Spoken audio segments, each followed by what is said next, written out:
Hi, this is Sir Romy again. Our topic for today is about Cartesian plane or rectangular coordinate system. But before that, I'll give you a message, a simple message. Never say, I can't. Always say, I'll try. Okay, so let's proceed with our topic. Using point plotting, one associates an ordered pair of real numbers, x and y, with a point in the plane in a one-to-one manner. As a result, one obtains the two-dimensional Cartesian coordinate system. Okay, so anong ibig sabihin nun? Meron tayong x and y coordinate. Try natin, dito tayo. Okay. X and y, ito yung x, ito yung y. Ito yung point. Okay. X and y is an ordered pair whose first coordinate is x, also called the abscissa, and the second coordinate y is called the ordinate. Okay, so ito ay tinatawag na abscissa. Abscissa. Ito yung x. Okay, now ano yung isa? Ang tawag naman dito sa y ay ordinate. Ito. Ordinate. Etong y. Okay, ito ay abscissa, ito ay ordinate. The origin, ito yung origin natin. The origin is the intersection of the x and the y axis, whose coordinates are 0, 0. Ito ay origin. Ang tawag dito, no? Origin. Okay, sa gitna kung saan nag-intersect ang dalawang lines. Okay, the x and the y axis divide the coordinate plane into 4 quadrants. So ito yung x-axis natin.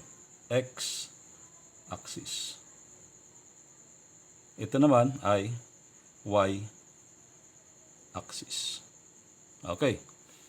Itong dalawang line na to, ito ang nagse-separate ng 4 na quadrants.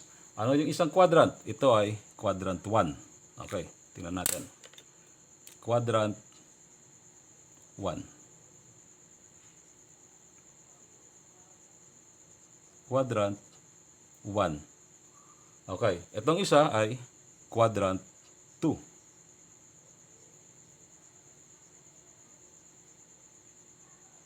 Okay. Ito naman, quadrant 3. Quadrant 3. Ito naman ay quadrant 4. Quadrant 4. Okay. In quadrant 1, both x and y are positive. Ibig sabihin, eto, any point here, x and y are positive. Okay, in quadrant 2, the points here are negative and positive. In quadrant 3, point here, negative and negative. In quadrant 4, this will become positive and negative. Okay, anong ibig sabihin nun? Lahat ng x dito ay positive. Lahat ng y dito ay positive. Sa quadrant 2, lahat ng x negative. Lahat ng y positive. Sa quadrant 3, lahat ng x negative, lahat ng y negative. Sa quadrant 4, lahat ng x positive, lahat ng y negative.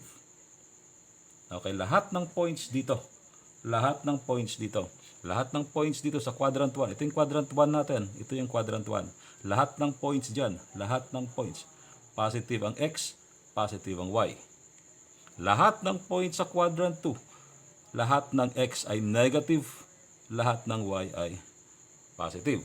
Dito sa quadrant 3, lahat ng x ay negative, lahat ng y ay negative. Sa quadrant 4, lahat ng x ay positive, lahat ng y ay negative. Okay. Okay, ganito yan. Ito kasi ay positive. Lahat ng direction pa kanan, positive. Okay, lahat ng direction pataas, positive. Lahat ng direction pa kaliwa, negative. Lahat ng direction pababa, negative. So ito ay positive, ito ay positive, ito ay negative, ito ay negative. Okay, let us make an example. Plot the following points on the coordinate plane. Point A, negative 3 and 6. Your abscissa is negative 3 and your ordinate is 6. Your x is negative 3 and your y is 6. Now, point B, your 2 is your abscissa and 5 is your ordinate. Your 2 is your x and 5 is your y. Point C, your x is 0 and y is negative 7. And point D, your x is 4 and your y is 0. Okay, tingnan natin. Asan ba ang point A dyan?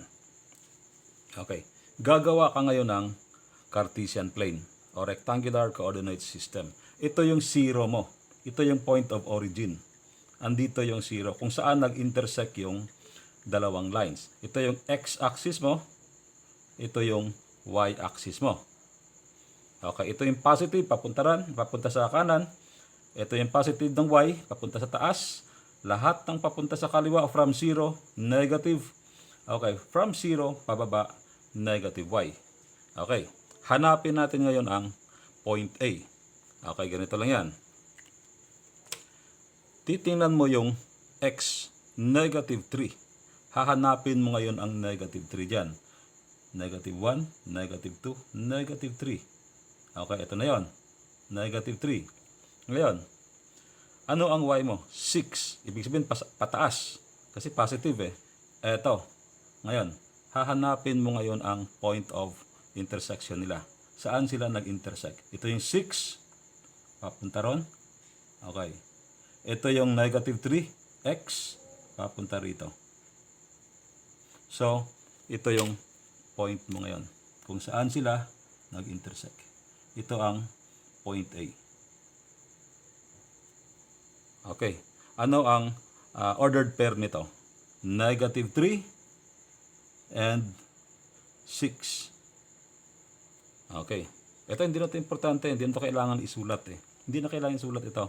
Ang point lang naman ang importante dyan. Okay. Point B. Point B. Tingnan natin kung saan. Asan yung x? 2. Ibig sabihin positive. Papunta rito. Ito yung 2. Asan yung y? Positive din. 5. Ibig sabihin andito. Saan sila mag-intersect ngayon? Ito. At saka ito. Ito yung 2 mo. Ito yung 5 mo. Dito sila ngayon mag-intersect. Ito ngayon ang point B mo. And what are the ordered pair? Your ordered pair is 2 and 5. Okay, next. Point C. Where is your point C? Your point C is 0. 0 yung x. Yung y ay negative 7. Saan ba yung negative 7? Pababa. Okay. So 0. Saan bang 0 dito? Ito. Ito yung 0. No? Pababa. Andito. So walang intersection. Ito ngayon ang point C mo. Point C. Okay. 0 and negative 7. Now, point D. Saan ang point D mo? Ang x mo ay 4. Ito yon. Asan ang y mo? 0. Ibig sabihin nandito lang. So, ito yung point mo. Ito yung D. Ito yung D. Your ordered pair is 4 and 0. Okay. So, hindi na importante ito. Hindi na kailangan isulat yung red. No? Importante lang yung point. So, this is your point A. This is your point B. Your point C and your point D. Okay?